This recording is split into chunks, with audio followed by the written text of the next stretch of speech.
proceeds. Known online as Wootini, here with another Gay Gamer video podcast. This week, I went back to the movies because Scream 6 came out, and I wanted to see it before somebody spoiled it. Not that anybody would spoil it, I would hope. But probably somebody would before the time it showed up on Paramount+, so whatever. And because it was available in 3D, and I love my 3D, I went to see a 3D showing. I was actually pleased with how many people there were in the 3D showing, considering it's not really the type of movie that you would normally see in 3D. But I have AMC A-list, so it doesn't cost me anything extra to see a 3D showing over a 2D showing, so I thought, what the hey? And I love 3D. I will say it was actually a decent conversion for what was probably a rush job, but it was not shot for 3D, like it wasn't shot with 3D in mind, so it didn't really use the third dimension particularly well.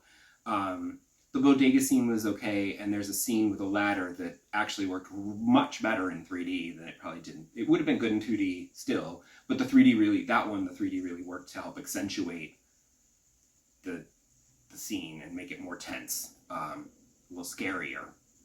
Not that it's really that scary, you know what I mean. So, I mean, you can see it in 2D, it's fine. You can also wait for TV if you're not worried about spoilers. I will say, though, that this one was much better than the last one. I found the last one very disappointing. It felt very by the numbers, and it didn't seem to have any point to existing, except to revive the franchise and make more money. Because they don't revise anything. It stays very, very close to, it doesn't try to do anything new or different or exciting. This one, at least, managed to have a few set pieces that were genuinely, like, tense and thrilling. Like, it's still not, like, clever and witty. It hasn't been since, like, the second one. But, like, it at least managed to be a little bit exciting and scary, and I got a little more invested in, like, the set pieces. So that's fine. It's hard to talk about it. I don't want to spoil anything, so I'm trying not to talk about anything in detail.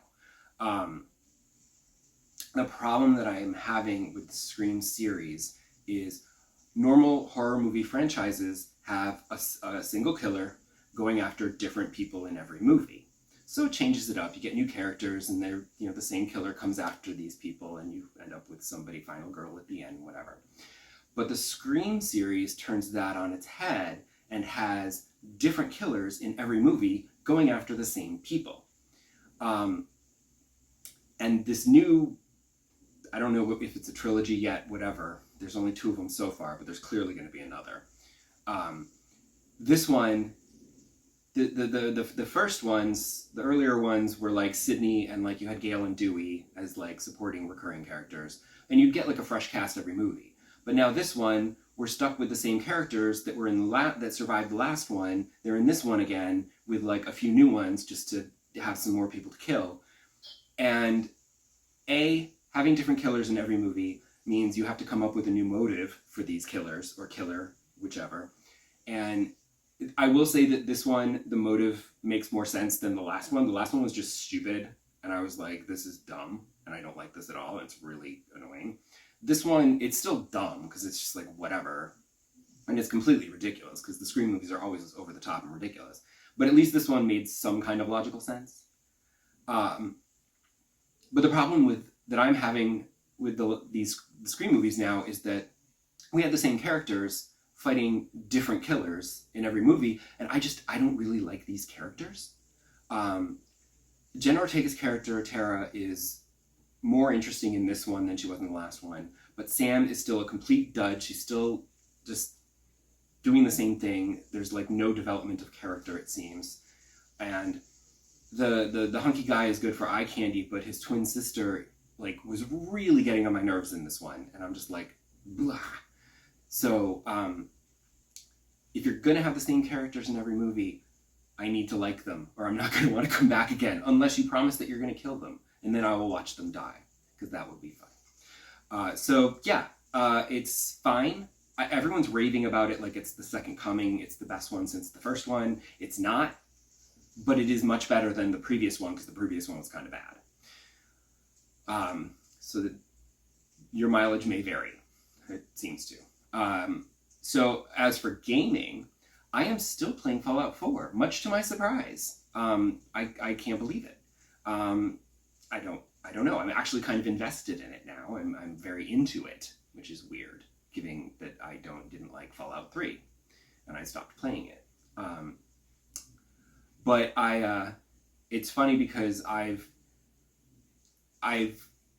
stopped doing the main quest line because I'm not leveled up enough, and what I'd been doing was just exploring the map and like discovering new locations and populating the map with different locations, and that gets you a little bit of experience. But like, I would do a side quest and then I get like a big chunk of experience. I'm like, oh, I need to really focus on doing some of these side quests so that I can level up a bunch, because that's going to help me level up faster if I do side quests.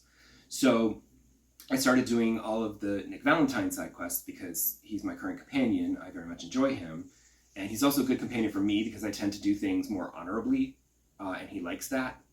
So I can be a good guy, and he won't get like mad that I'm like, killing people. I only kill the bad people. But it's funny because like I was doing his side quests, and then like we've had some in-depth conversations. I feel like we're getting real close, and I was doing one of his side quests, which is to like investigate this old case of his to try to find out about the real Nick Valentine that he's based on. And it led me to the Quincy police station, which is like way down south. And I was a little nervous about going too far down south because that's when things get more difficult and the enemies get harder and whatever. And we're wandering south, and I'm like, everything's fine, everything's fine. And then all of a sudden I hear this voice saying, hey, help me, help me. And I totally thought the voice was coming from inside of a car trunk, but when I went to investigate the car, I found nothing, and then the camera just sort of like automatically like turned towards this refrigerator in some rubble, and I'm like, oh, thank you, game, for helping me, because I couldn't tell where the sound was coming from, because it's not, three-dimensional sound. And there was this voice coming from this fridge saying, help me, I'm stuck in here. And he said he hid in there when the bombs fell. And I'm like, that's 200 years ago. What are you talking about, kid? So I was like, I just saved, so I'm going to open it and see what happens. If it's a monster and I get killed, I'll just reload and I won't do that again. But then this boy comes out, and he's turned into a ghoul, and he comes out, and it's like, what are you doing in this fridge? And he's all like, I want to go home. Can you take me home? And I'm like, dude, your parents are dead. It's been 200 years. And he's like, ah. And like, I accepted the quest to take him home because his home happened to be just a little bit past the Quincy police station. And I said, well, we're going that way anyway, so you might as well tag along. But then along the way, these gunners started shooting at us, and he's like, they have guns, run! And I'm like, no, let me try to kill them. And I'm like, they're not going down as easily as I had hoped, because they're all up there and I can't snipe them, and it's really getting annoying. And the boss is like, I'm barely making a dent. So I'm like, you know what? Let's run. And then we run down, and I found his house. And then inside his house, much to my surprise, his parents are still alive. They were also turned into ghouls. I don't really know how people get turned into ghouls, so whatever. It's fine. It made for a happy ending. So I go to leave, and there's this voice of some guy who's like, hey, we're coming in to get you. And I was like, what is happening right now? I don't understand what's happening. I'm totally not understanding where this part of the story is going. And I had the option to tell him, oh, there's nobody in here. And it was like red, so I was like, that's not going to work because I don't have enough charisma. But I tried it anyway, and it totally worked. I was like, woohoo, I got lucky.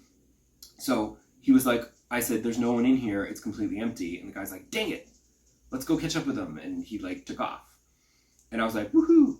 So that was good, because when I eventually left there and saved my game, and I went to the Quincy police station, I could not continue this quest because in the Quincy police station was a gunner wearing full power armor, and I could barely make a dent before she kicked my ass. And I was like, okay, I am way not strong enough for this yet.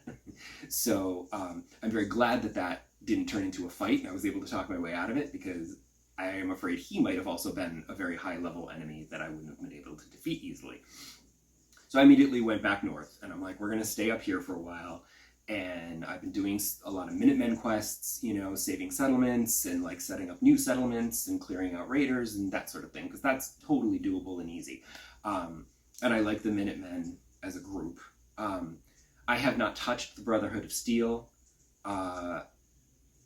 I discovered them, but I haven't even started that side quest line because I don't really like them. They kind of make me nervous. They're like flying overhead and they're big ships and everything, and I'm just like, nah, you're just waving your dicks around. Nah, I don't appreciate that. So, what I do want to do though is I want to start the railroad quest. So that's what I'm going to try to do this over the next week, is start the railroad side quest, because I started that and I found the railroad, but then I have not yet started the first side quest for that. So I want to do that, and I don't know if it'll let me keep Nick with me or if it'll make me replace Nick with this guy from the railroad.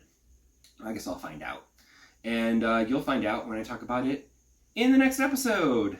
I'm done this time. We're all finished. Come back next week and I'll have another thing to talk about, because there's more movies coming out. And I'll see you then. Bye.